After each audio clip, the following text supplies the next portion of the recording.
6:30. Don't worry. Usually Fridays I came late, so no. Let's see. We can share our books.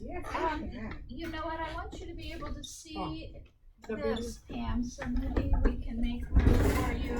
So before we go into the video, did somebody gonna come into the schedule to come and do the course? Yes. And that's gonna be during when we don't have children present? I don't know. Because I will follow up. Unfortunately, it's gonna be hard. yeah. if they do it. Unfortunately, Catherine is here is out of town until the 22nd now. Oh, okay. So she will be scheduling it. Okay. Okay. All right. So on a separate note, teaching pyramid time. Nice to see you guys, and it was great to be here yesterday. I so appreciated that you had a planned teaching lesson around the social skills that we talked about in our module 3, our module 2. So it was great to see you implementing them. I really appreciate that. And I'm going to share some video back with you as part of our reflection today. But what we're going to start with is kind of thinking back to module 3A. So if you remember, that's when we were talking about these children that are at the top of the pyramid. So after all of our improvements in the building relationships with the children, structuring the environment to keep it really engaging for the kids, and you've done your direct teaching and then indirect teaching when sometimes things comes up and you just remind the children of what you've already taught them around those social skills, that then you still have kids that rise to the top. So we're going to review that 3A, what we covered during that time, and also to help you guys think about the behavior observation report forms that we're supposed to do. Then I will share some actual videotape of your lesson that I had both you and Stacy were participating in, part of the you with Marisol with the introducing the story to them and then introducing the activity, and then Stacy came in at one point when you got up to transition some of the kids, and so there was some interaction with you supporting the children around their emotions and what it looked like and making their collage. So it was great to have both of you do that. So I'll share some of the video about that. We'll review a little bit of some of our other goals that you've been working on in terms of some videos, clips that I captured around like the use of the visual schedule and transitions, how you manage transition time. So I had some nice ones of both cleanup and transition from circle time to lunch. And we'll do, if we have time, a little practice PDA around one of those videos, how you can increase the use of PDA with kids when they're doing what you want them to do. So that's all part of our plan for today, but we're going to start by looking first at the behavior basics that we went over during that training.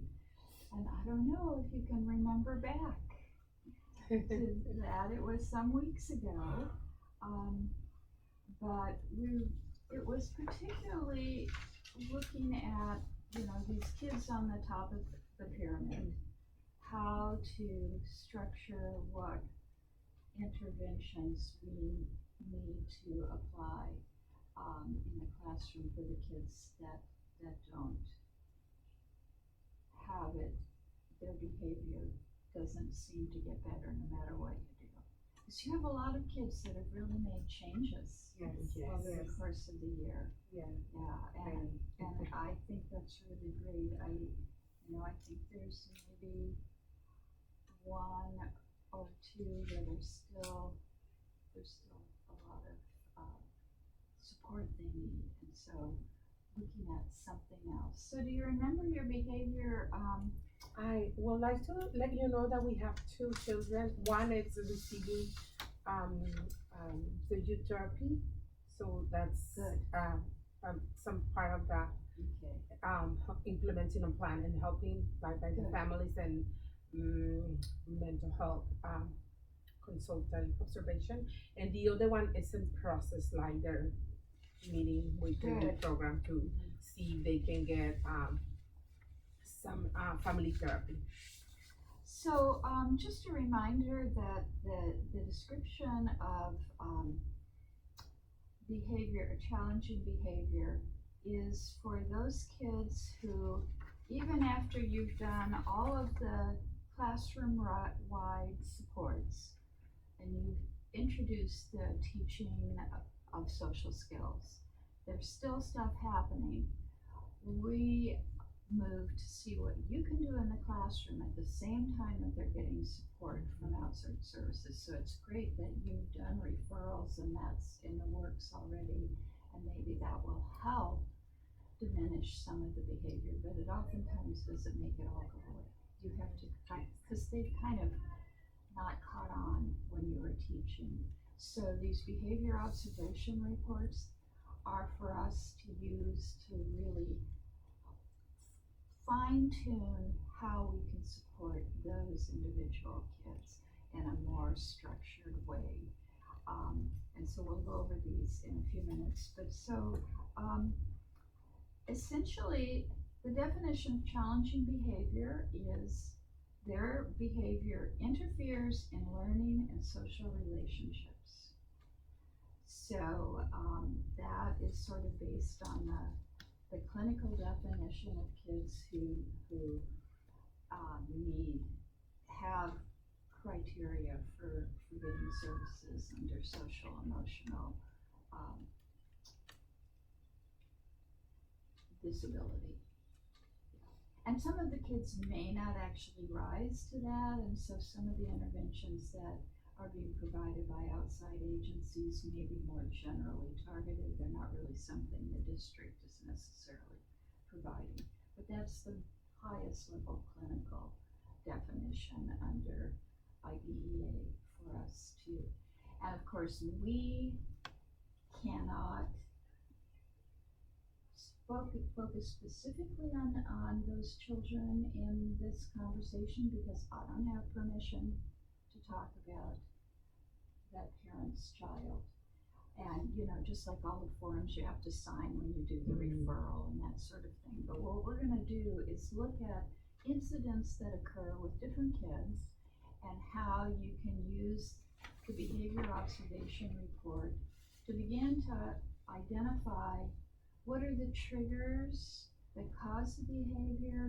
Is there something in the setting, something about the time of day? Is there something from that another child does? And those triggers, what happens before, then looking at, not only what happened, but trying to begin to look at why did he act in that way? What was he trying to get? Was he just expressing his emotions? Was he trying to get an object? Was he trying to avoid a task? So that functional assessment piece is a little bit of a detective game that we play, and we each may come up with different ideas about what the why the child is doing that, and there may be more than one reason too. But that kind of helps us figure out how we can select the exact intervention that we want to use with the child in the end. So we're gonna just be looking more at some standard interventions that we could develop when the children are getting services from outside resources, they may have more specific plans that they want you to introduce, or they may be treating the child in a separate setting and hoping that it'll cross over into the classroom, but sometimes it takes a little more. So the other thing we wanted to look at with these behavior observations report is what the teachers and children do in response to the behavior. And I know that you guys have used some similar kinds of observation forms before. You probably you've had training on somewhat similar. And what are some of the kinds of things that cause a child to keep repeating that behavior? The consequence that happens. Oh, the consequence. Yeah. Attention. Attention is a big one. Sometimes that is the learned way of getting attention. Maybe they're being overstimulated. To get a desired object. And do they get it? Are they successful? Yes. Yeah, so that's I go into the home and I watch it between the mom and the child, and I'm like, oh. And I think another piece is, we have to make sure, like, if we put a magnifying glasses or any like that viewing, that we have enough, at least 5 or 6, so they okay, a couple of children can so the be materials and the environment is important. Mm-hmm. That might be more of what we call the trigger, or the what happened before a section. You know, there was one child using the one magnifying glass and another child wanted it. So oftentimes how we as adults or as the children respond. So if you have a child who doesn't protest when someone grabs a toy from them, that response says to the child, oh, this is the way to get the toys I want. And so they will just keep on doing it. And maybe if Pam screams, I won't try to get it from her, but I might go after Paige every time she has it because she doesn't scream and call the teacher's attention to me. So they get pretty effective at identifying how people will respond to them and which ones will serve their end of getting what they want, whether it's attention or an object, or being let out of cleanup. You know, throw a tantrum when it's cleanup time. Oh, you don't have to clean up anything, right? Yeah. So it's familiar to you. I think this is just going to take us to a slightly higher level to really think about what is the child's goal in behaving that way. And then to begin to look at how we can teach the child new skills to get the same goal and replace the behavior that we don't want them to use. And so it becomes then very targeted to that one specific child. And when you come to the training on the 20th, we're going to spend a lot of time in the training as a team and also as different groups, how to use these observations to actually try and target what we could do, teach the child instead, or what we could do to prevent it from ever happening, like having five magnifying glasses, that sort of thing. So these are useful. I think that some of the things to keep in mind is where is it happening, as well as what's the possible motivation, what the activity is. So sometimes it happens outside during play in the sandbox, but not anywhere else. Sometimes it might happen, as I mentioned, at cleanup time, or a really desirable activity area. You know, I think at one point, the pretend area was attracting a lot of kids and a lot of conflict that was happening. Also, are there, also, are there particular other people that show up in repeated incidents that are maybe the ones who are triggering the behavior? And then looking at the consequences, are we rewarding that behavior by meeting the child's goal inadvertently? So, have you been able to do any of these? Yes. And are you looking at different kids? I'm singing with one kid. I've got two. Two children? Uh-huh. So far, I just focused on one. And I'm just working on one. Yeah, I'm focusing on one. Okay. And are they different children that you're each with, or are you all working on the same? No, No. we're doing our own thing. We decided to work because we don't have much time like to sit down and Right. eat together. So we decided like we could work like on our I time. think we might have done the same because Well, But it's a different, yeah, different Okay. observation, so it's Yeah. not. Yeah, and that's what I'm doing too, because sometimes the only time I'm able to observe the kid that I was observing isn't there. Right. Yeah. Right. No, I mean, I think it provides insight for any children you're working with. And if you are looking at the same child, you're also getting slightly different perspectives of what it is that you're seeing. So that's really good. Do you have any of them available that we could take a look at, one or two? Or do you feel like you've really understand this form and you're really confident with using it? I think it's pretty self-explanatory. To me, it was.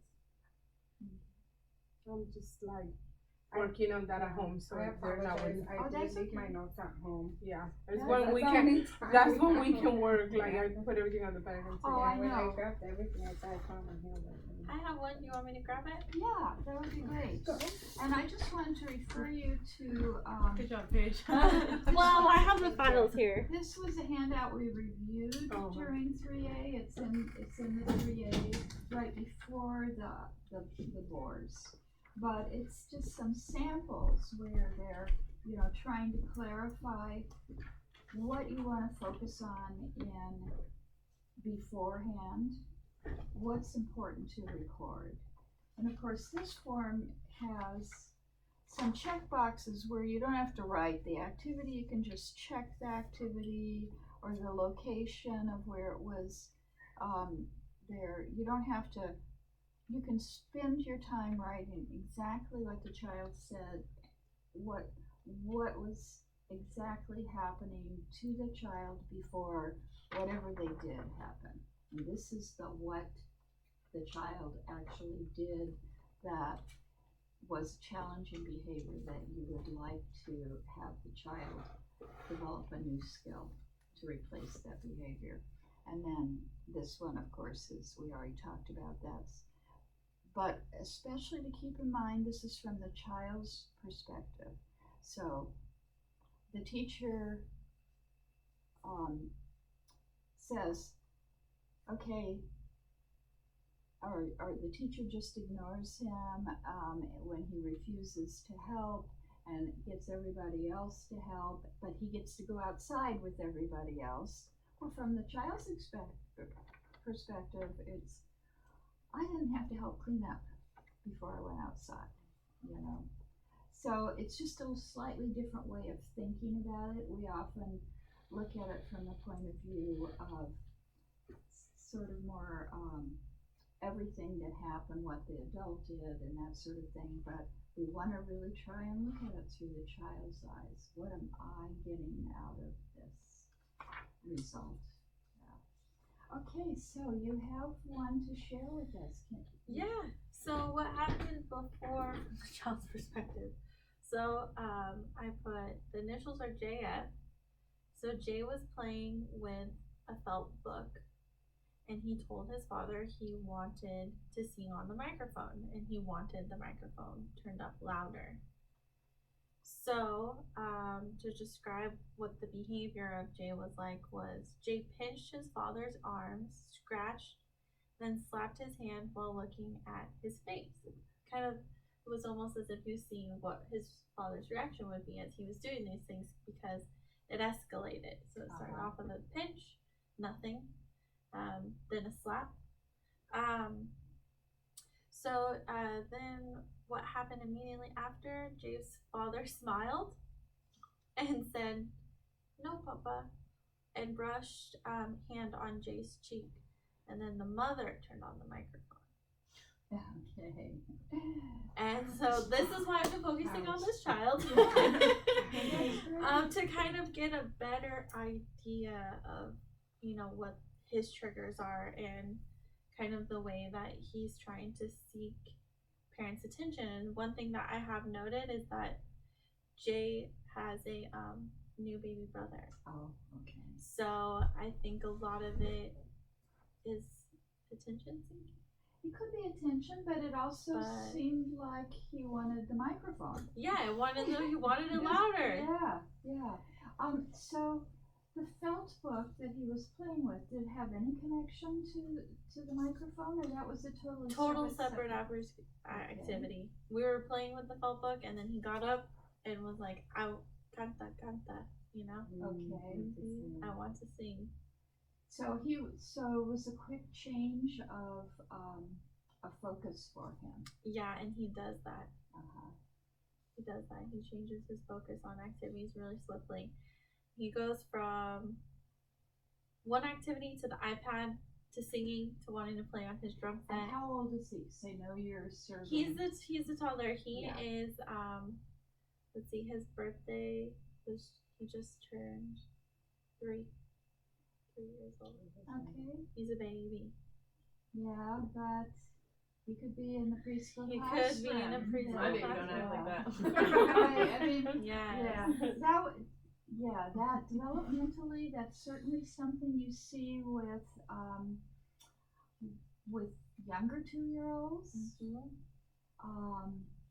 And we would be hoping that, by the time he's ready to go into a preschool, that he gets sit with I something was a little bit expecting for longer. you to say 2. Yeah. Yes. No, and this was happening when he was still 2, and I had referred the family to MCYP because mom was expressing the concern, especially for before when baby came, because she. Okay, so that is the other important factor. Even though he's 3, it's typical to regress in your behavior, to be more immature when some stressful event like a new baby comes. So, okay, then it may be partially promoted by that life-changing event in his family. But doesn't mean that you wouldn't expect to help him try to move along. Well, so we've already talked about a couple of functions. One was attention, and one was a desired activity.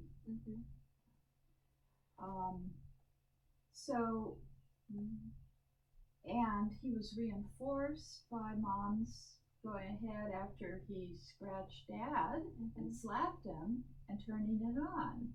Right. So he thinks that's the way to get what you want when mom's around, right? Yeah.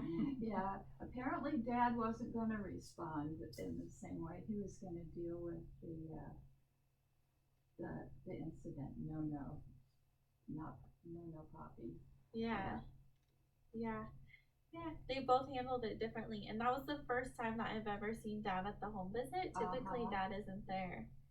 Mom is, and usually mom's the one who's getting scratched or hit. Oh wow. So But so that's a typical behavior that she's reinforced with him. Yeah. So we can't really talk about how to support that family, but that would be where that information, then with what we're going to get at the next training, will help you begin to identify some strategies that you want to support the parent in teaching to their child of what it is for them to get that desired behavior that doesn't involve attacking your parent. Yes. Or another child. I could see when he's in a group setting that might happen. Yeah. That's perfect. That was a great situation, and I look forward on the 20th to seeing what you guys have brought together, because it will be quite exciting to go through the next step of how we actually use the basic observation and then begin to strategize specific interventions to use with the child. And it'll be great for home I'm visiting excited. too. Well, especially because you only see them once a week. Right. So you have a very limited amount of time to try and work with this family. And then you just hope that they're continuing to use the tools when you're not there. But Right. Yeah, and mom has, just like the child has to have practice with the new skills, we parents have to too, and we do as teachers. Yes. So that we don't revert back And I'm to the still typical learning. behavior. Sometimes when I see that, I just don't know how to react. What do I say? What do I do? I kind of look at the mom like, how is she going to react?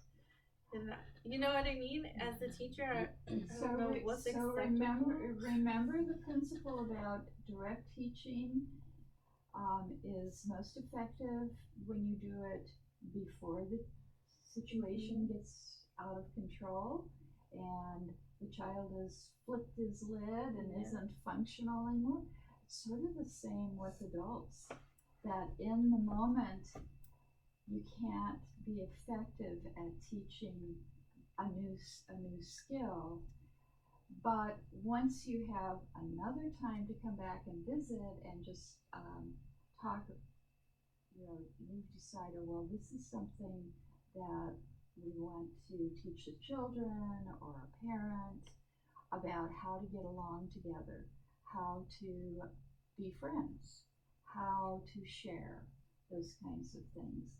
And you've developed your plan for teaching, like that wonderful candle or flower candle story to calm down, that you can introduce that, and then later when a situation occurs and the parent or the child didn't remember to respond with the new behavior, you can say, remember the candle, or remember the flower. I always go backwards. Take your great deep breath, now blow the candle out, and so they've already learned that idea, and then they're more responsive to a reminder. Yeah, so don't be hard on yourself. You don't have to deal with it right on the spot, but you definitely want to plan how to bring it up in the future. Same as we would plan how to introduce the new skills in the classroom. So I think you guys have a really good grasp of what to do with this. So I wanted to see if there's any incidents that came up yesterday when I was observing that you would like to look at it through the eye of the behavior observation report, or if you feel like you have enough skill already in this that we can move on to looking at the other things that were going on in the classroom. I think one of the things for me personally is even after you offer the child like a choice or two, and he still or she is having a hard time, trying to like briefly, say, okay, I tried this, not working, or very like, that short attention span to where. Yeah. And I think that's what we're going to concentrate on the 20th. We're going to look at generating a variety of ideas, so that if one doesn't work, you have another one. but also, that becomes the basis of a war to go back, behavior observation report, to go back and look at it later on and think, well, I tried this, it worked once, but it didn't work the second time, so maybe I have to gather a little more information from the child, about the child's responses. I have a little concern about the child that is being impulsive, like pinching and trying to slap a friend that doesn't have the language. And I think if I was in the classroom, I would need help with that. I don't know how do you guys feel about that. The child being impulsive, like for some And reason, not only, with that the child. particular child, now Oh, okay. he like did her a teacher last week. Oh, Okay, so is anybody looking at that child and doing Yeah. the reports? Yeah. Okay, let's save that for for Saturday. for the Oh, okay. 20th, And then, and we can look at that, because I want to go back to looking at some of the other things that you did so successfully in the time that I was observing you. And particularly I wanted to share some of the video of the flower candlestick. I want to reverse them. Story to highlight what a great interaction you had with children, and following up at the table with conversations about making their faces.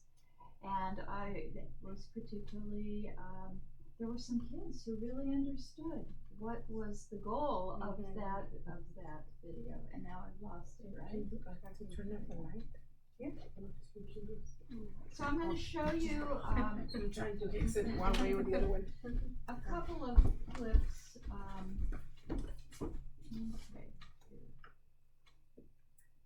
Okay. So yeah, I think so, yeah. That's good idea. So this is, I think, going to pan around to, this is the first one. All right. Technology is such a challenge. Can you get me back to my page? I don't use an iPad, so I look for arrows, but I don't see arrows. I look for arrows. It'd be easier if they had those. Yeah, I mean, I know there's somewhere that you press and it does the same thing to move it back to what you wanted. you want the one with. I want the very first video in that list. This one? Yeah. Okay, good. Now this is this. Okay. Yesterday, this was it. So watch what Marisol does to engage these children in the story, the scripted story.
They're all engaged. Here's some Samantha.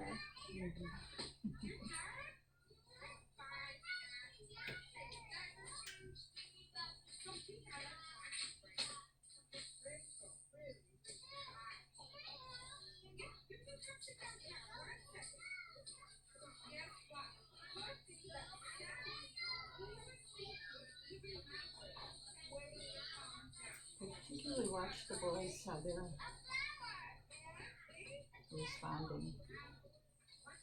Before they had no interest.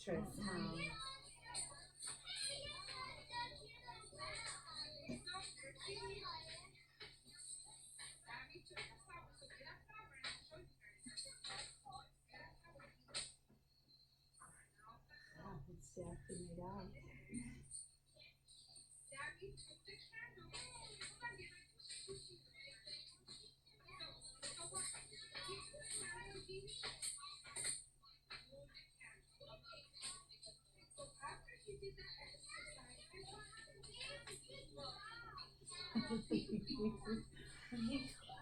Runner.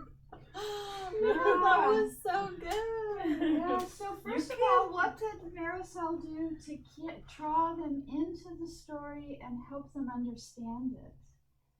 She was very animated with it. Asking And excited, yeah. questions.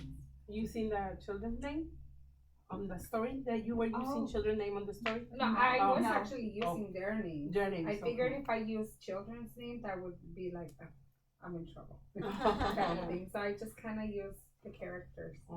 Yeah, and I don't know, have you introduced this story before? We tried to do the chocolate turtles. To me, that didn't work. Okay. So one day we were cleaning, and I'm like, Stacy, I like this book because it was like really simple and visual, and we had done it previously before, but it was probably a couple weeks into the school year, and they kind of did it. I kind of think they put it in the back of their head, and we never introduced a story. So I figured, why not use the tools we have? I think that's one of the things that the teaching pyramid has taught us, that we have so many tools. It's just a matter of using And them. it's how you present them. And it was a small group. That's what I'm thinking. You know? Because we're in a big circle time, it will be hard with the ones that don't Right. have the attention span to be there for more than 3 minutes. And this the was small group. actually the second time that she had read it. The first time there was a different group of children. Oh, okay. And so I don't know if those boys had sort of noticed you reading it or how they ended up coming over. They just came and they Just kind of joined. glanced over, and I'm like, "Would you guys like to come?" Because I could tell Gabriel was interested in this activity, and he kept looking over. So that's why I kind of got up and said, "Hey, you guys want to come join us?" Yeah. So, and especially because they had so many like troubles throughout the school year, that you really want to implement that. When you get mad, there's ways of calming Yeah. down. And I thought Gabriel was really expressive. When you said, now look at his face, what is he feeling? And he said, calm. Yeah, so you were animated, you pointed to the pictures, you made sure they could see it, you pasted so that they maintained their attention. It was a small group and they were positioned so they could really see it and follow the story. Gabriel was even kind of acting out. It sort of looked like he picked up a pretend flower to breathe in. And so they really understood the story. And one of the things I was actually really surprised that Gabriel played a big role during this small group. I thought his attention span would be just very short, but seeing that he was interacting and was willing to, because before he wouldn't do he would just kind of like, you want to smell the flower? No. So he was ready. So Yeah. that's a good point to keep in mind, that sometimes children aren't quite ready yet for those kinds of new techniques, but he's maturing a little bit. And we also have the story like in our quiet box, with our emotions. Great. That way, when they're upset, you know, they can probably like look at the picture and read through it. And I would think that he might be a child that would like to look at it sort of independently.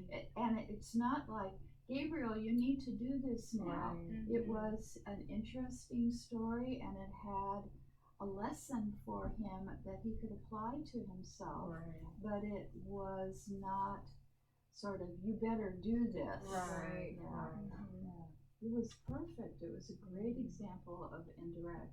And then of direct teaching. And then you could later on remind him. You might even just get to the point where a gesture and kind of acting it out might help call back to mind for him, those sorts of things. So then you had an accompanying activity, which is the next one here, which I thought was very effective as well.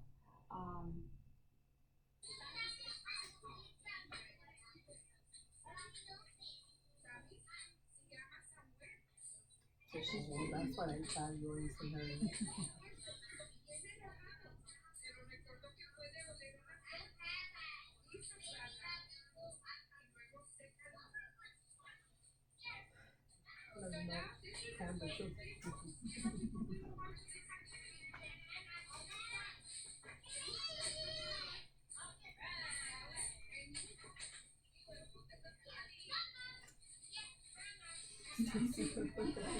Bradley was excited he went for the fun.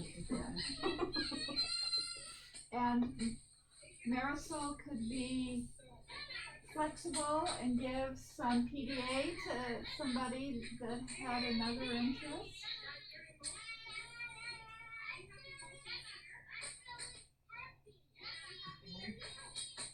Wonderful way to use that, Marisol.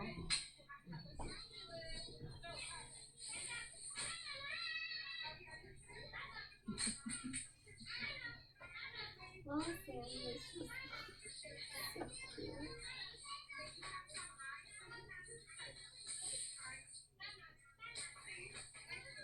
I'm gonna send the video to my CBA. This is my observation of the week.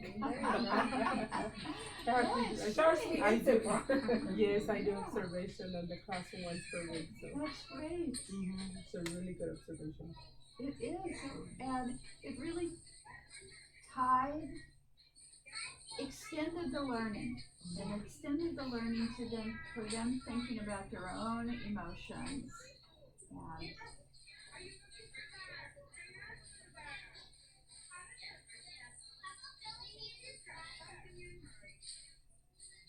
You were so like interested. they really were. They really were.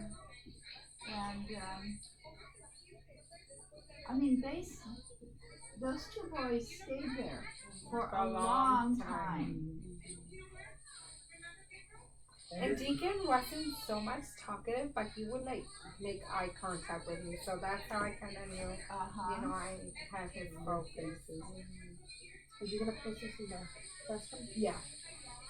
I was hoping that they would be dry for today, but some of them used a lot of glue. So when we come back on that following Monday, I'm thinking about sharing them for like small group, not small group, but circle time, and reminding them about their emotions. Oh, okay. And you really, you gave PDA to Gabriel there, and like you said, you're making eye contact with Deacon, and for him, that's a more effective way of acknowledging his involvement.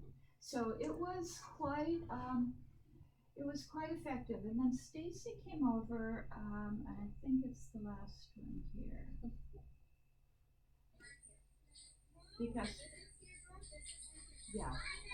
Marisol had to leave and go pull up another activity for them.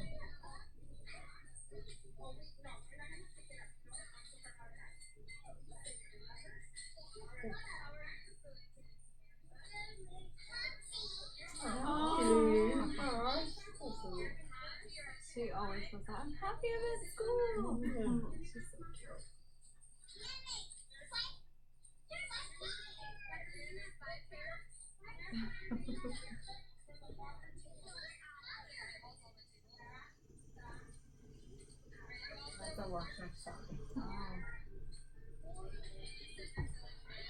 So see what Stacy did there? She reminded him what he had said.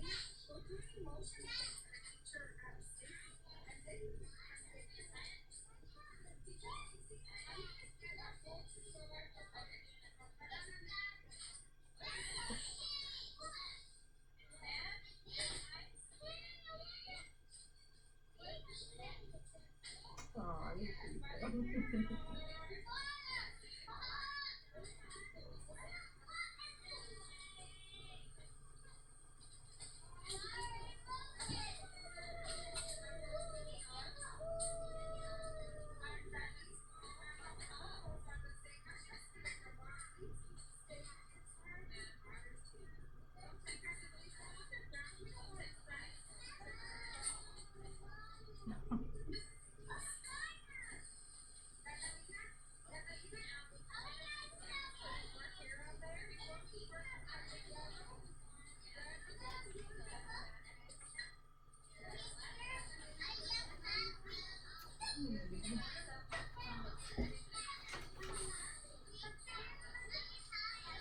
I like talking so much more. Lupito and Samantha both. Like they're carrying like a full conversation with you. Lupito, you see more English? Yeah. He's really quiet when he talks though, so it's hard to, you gotta get close to hear him. So what did Stacy do with Lupita's interest in the activity? Because he had sat for a while with you too, and he just sort of sat there. I think it was like the small activity, having more of a one-on-one. Right. I think he enjoys that more versus having so many other friends around. And how did you respond when he said he was feeling mad? I don't remember what I said. You said something about it. Oh, I'm sorry you're feeling mad. Oh, yeah. So, there was a little concern there for that. But you stuck with it. You didn't say, oh, you don't have any reason to be mad. You acknowledged Right, that this is yeah. what he felt like. And so, And respected his feeling, yes. I don't think he felt like judged or like, And did you say it? Sometimes I feel bad. I was Yeah. like, yeah. And I think that's That's important true. because we are showing We all the do. feeling, we all have feelings. Yes. And there are no bad feelings. They just are feelings. Right. Yep. Some of them might lead to people trying to talk you out of them. Because everybody wants you to be happy. That most of the kids said, "I feel happy," in that activity. And then you actually drew his attention to the eyes. What are mad eyes? Are these mad eyes? What do Yeah, they because look then he like? walked up to me and showed me. He's like, Oh, he look, did. teacher. What did he say? I'm angry or I'm mad, something. But, just, I'm like, wow. So that was a very valuable interaction one-on-one for him, because he got some reinforcement that it's okay to feel what you feel, and let's recognize what that feeling is, and name it, and it's okay, and we're going to make a picture of it, so that he really got to experience the feeling without being made to feel that that was a bad feeling to have, that he should make it go away. And one thing that I noticed that Lupito did too while doing the activity was even on the mouth. That he was gonna draw a happy mouth, but it was a mad. It looked like a mad face. He So, paid attention to detail. And, yeah. No, it was a very good lesson on emotions.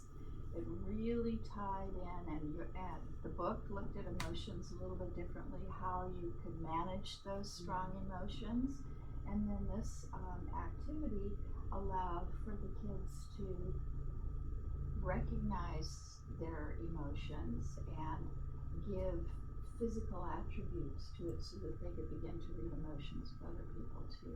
And then I think he had a small change. I think mom started working, so I can totally, you know, he probably tied the activity with his emotions of what he's feeling right now. Right, so he's not one to turn into a dragon when he feels that, and that's good for us to recognize that children have different ways of expressing some of those strong emotions. So it was very effective. I was so pleased to be able to observe it.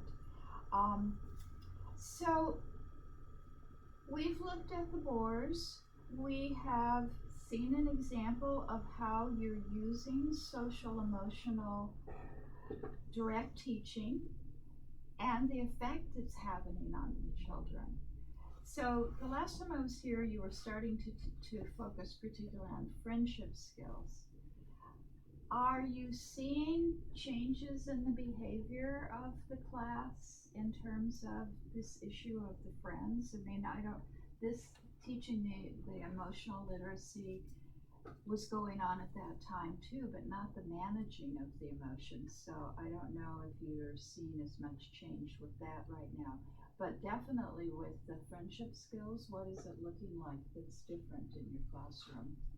I've noticed that when a kid will ask if you're my friend, a few kids will jump in and say, "We're all friends at school," and then it just gets dropped. It's like they've all learned it now. And I was able to hear one child telling the other one, "You asked me already, and I told you, yeah." When this child came like, "Are you my friend? You asked me that already. We are." So like, I really like that he kind of like, you know, I think that was really good for a child that it was asking a lot. "Are you my friend? Are you my friend?" To know that it's like probably a little too much being asking a lot and a lot when the other one react and say, "You asked me that already," and I say, "Yeah." So I was like, "Oh." And so one of the things that I feel like we're teaching our kids now is them explaining a little more. So for instance, this group of friends, you know, and he came up to him, and when he did that face, I said to him, I said, you know, you can tell him, you know, "I am your friend, but I'm just not ready to play with you right now. It's okay." And then the other child looked at him and he's like, "Oh, he's not ready." And he's like, I'm like, "See, he's your friend. He's just not ready." He's like, "Okay." So he went to find something else to play with. And I think it's just finding the right words for him to understand that it's not that they don't want to play with him, it's just they're not ready. And then eventually, you know, they went on their own way, and then they came back and gathered again. So I think it's going better.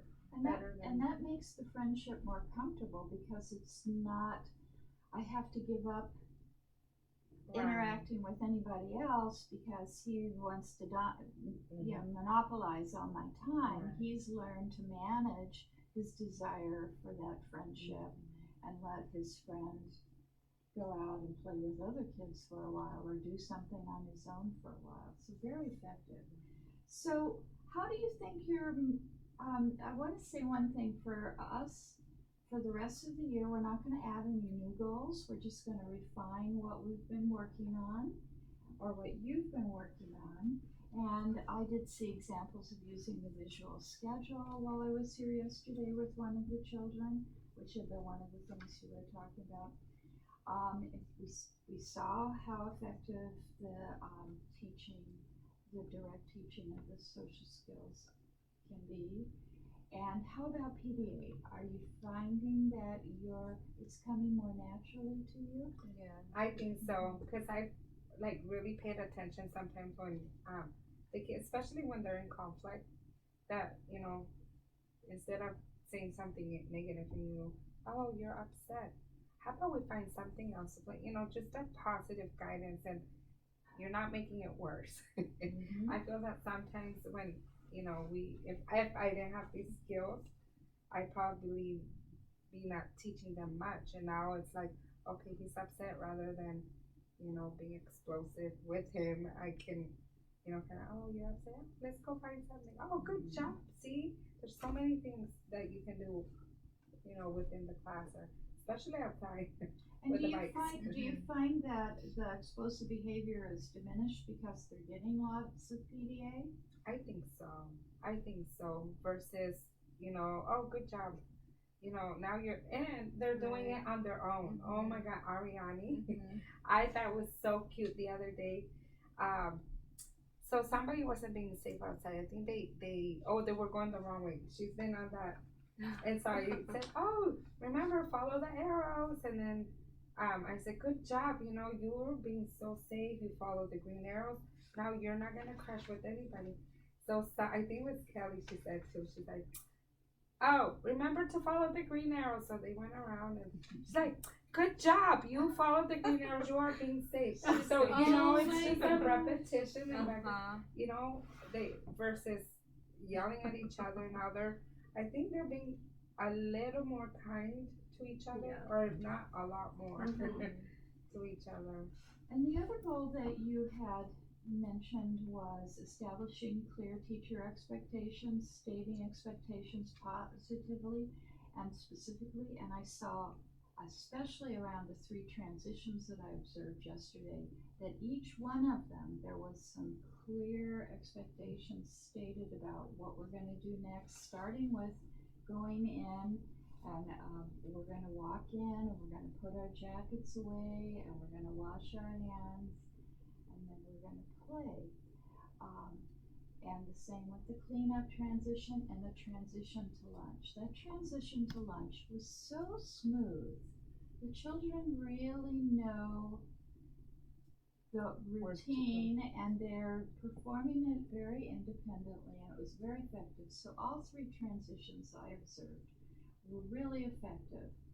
And I just want to encourage you to remember to give kids PDA when they are doing what you want. You've got to keep reinforcing it, and they can never get enough PDA, you know. So just continue to take advantage of when things are going well to reinforce them. And remember, in the training we had, the second training, I think, we did that analysis of lunchtime. And all the things that go into behaving appropriately at lunchtime. There are so many on that list, so you can just comment on one of them once in a while. You could say to several children, oh, you're all sitting down waiting, that sort of thing. So just keep doing it, because it makes them feel proud and successful, and then they are more willing to try other things that were maybe a little more challenging, like sharing, or try an activity that's a little more challenging, because they feel confident in their ability to be successful. So it's really great. I think that you have really implemented so many of the strategies to this point that really, some of the kids that were more challenging at the beginning of the year are much less so now. I do have to say that. And so bring your behavior observation reports on the 20th. The Saturday before Easter. Thank you for coming to that. I know. And then, see if you can use those to develop some strategies for a few of the kids that are still having some challenges. I saw at circle time some examples of one of the little boys that just can't sit still and be part of the group. And, hopefully he's one that one of you is looking at. The road runner. Yeah. But you guys should be really proud of all the effort you're putting into this and how creative you are. And you're really taking the information and making it your own. Like you said, you've seen that there are resources available to you now that you can access. And too, I think we've come together, because Pam will be in there, Dana will be in there, even Paige, they see her and, you know, kids are aware that, you know, we're a team and that we're here for them. So I really, yeah, I've enjoyed this teaching pyramid. It's been good. I Training. use it more on my kid than these kids, just because Uh-huh. I Right, mess so around it's with your more. kid. Yeah, so it's helped a lot. Like especially when I can see that he'll start to go into a fit, and I'll be like, I see that you're very frustrated, and then I'll just give him some PDA. And, oh yeah. Yeah, so you Forget acknowledge everything the that- emotion. Yeah, they And you're giving him that PDA to build his ability to handle things because he feels good about himself, even though he's got this strong emotion that's starting to build up. And you're being preventive because you're doing it before he loses control. So you are maximizing some of those teaching pyramid principles. Great. Anything, Stacy, that we need to finish because I know you need to go. Oh, no, for me, I've enjoyed taking the teaching pyramid classes. I've learned a lot. It's been helpful. Well, our next visit will revisit how you can use the behavior observation reports. And one of the things I'm going to be giving to you is an evaluation of the project and the effect on your classroom. So that'll be great for you to share your feedback. We did with teacher Stacy and Marisol share one of the lead teacher trainings because Christy really wanted the other teachers to participate. So she invited them to talk about the experience taking that. Good. So we were trying to see if we can encourage other teachers because it is a wonderful tool to have, you know, especially, you know, when sometimes you're not able to, you know, take college classes or, you know, I feel like also, yeah, like not all teachers have very strong social emotional skills like these teachers. So I think that it would be great if like Head Start, like everyone at Head Start could take it because I feel like it really shows you how to be more socially emotionally connected to a kid rather than just and professional. yeah, you in a know? professional Yeah. that's you know, like in a professional way that you're still guiding the kid but the kid doesn't take advantage of you, you know? Yeah. And I think that it's good for all teachers and Well, hopefully we'll have more participating from Head Start next year. And hopefully if we get Maggie to stay or we get a new aide that can, Yeah, she could that go and can attend all participate the because that'll be trainings very next good. year. And so next year you will have some follow-up observations and coaching sessions, but only 3. Next year, okay. And you don't have to go to the trainings again. Yeah. You just refine what you've pulled out of it and maybe find some new things that you want to work on next year. Well, thank you so much for taking the time to be here to all participate in this session. It's really it makes the job easier for all of us when everybody can be part of the coaching sessions And the I training. think, you know, too, stress-wise, you know, I think we're less stressed because we have more strategies to use. I know a lot of times you hear about teachers getting burned out. You know, I feel like with this teaching pyramid, we've learned so much that we need more time to be able to. Right, and you that's know, what the second and work year on is it, for. so, So yeah. you know, you'll be able to pick some other things or keep working on the same things even if you want. I think what I really like is that me and Pam are taking and Paige too, but me and Pam sometimes because the lack of substitute or not Right. being not having that complete staff in the classroom, we always have to step in to cover breaks or to help. So everybody taking the training, we are on the same page, so we know what to do when we go into Yes. the classroom. and it's not crazy like as crazy as it could be for the kids. Exactly. Having Right, 2 yeah. completely separate So you've got teachers, that you know. continuity and consistency Yes. Yes. among all of you. Mhm. That makes a big difference. I didn't observe Maggie because, first of all, I didn't want her to feel nervous that I was videotaping her, but also because I know she hasn't had the training. So definitely whoever comes in to be your permanent additional person next year, will get them into the training to catch up with you, because it makes such a difference. Me and Paige were talking the other day about we're kind of idealizing the person that we want. Like, like we want a teacher because she need a person to help her in the home base, and we need that in the classroom. So we're like, if we can only get one new teacher like the one we have, or like Pam, or like you, it's like idolizing a teacher, like. Well, it's just like with the PDA, setting the clear expectations for yourself about what it is you want the kids to work on. You can set those expectations about what you want the teacher to have, and you can develop it.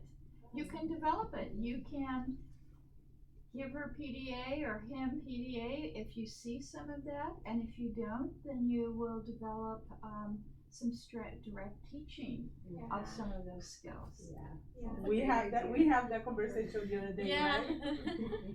Yeah. Because it's working wonderful. Whenever Pam is in the classroom, or I can go to the classroom, works really nice.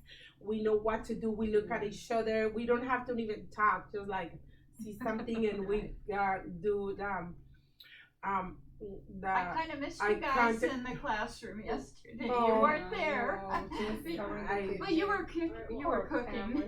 Yes, yeah. On Tuesday I was sick, and I went to the lab, and yesterday I needed to be in the kitchen because Pam is sick. But yeah, we really enjoy going to the classroom and be part of these. Okay, so this is your iPad. You can delete these videos, or you can keep them and share if you want with supervisors. Yeah, she needs to see this. Yeah, she knows. Yeah. Great. Because I do have to do a report every week. I need to do a class observation. Having a very hard time breathing. Yeah. So she's gonna keep her home. Clearly because it's spring break, but that's where they've been. Hospital and all that stuff. Genevieve, I need to put that. I want you to put that on a communication log, because I have a conversation with Rick about that, because she's been absent so much. So we need to make sure. So whoever's getting a call, I'll show you. So anyway, they belong to you. Delete them all if you don't want to keep them. We're gonna save a few, right? We're gonna save them, I think. Well, thank you. Don't delete the videos, please. For now. That is our treasure. Marisol, I want to give you a hug, and I'll see you in how many days?